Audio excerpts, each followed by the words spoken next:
હતું એટલું બધું ગાડી બેલેન્સ ના રહી કાકા. બેલેન્સ ના રહે એટલે પણ પેલા ભાઈની હાલત શું થઈ ગયો. મેં કેટલો મોટો ભાગ માર્યો. હારું કાકા સોરી મારી ભૂલ છે મેં માનું છું. નિર્દોષ હોય તમારા લીધે ફોટા પાડ લે. આ ગાડી ખાલી ઉભી કરવા લાગે. ના ના પડી રહ્યા ના ગાડી ઉભી કરવા દો કાકા. હલો ના હલો હલો ના હલો એટલે દરબાર ચોકડી વાળો બીચ છે ને તો આવેલા પડેલા મેં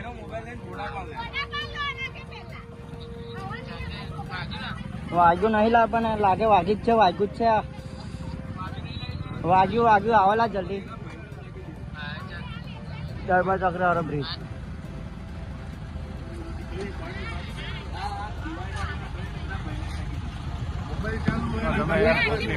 બીજા છોકરા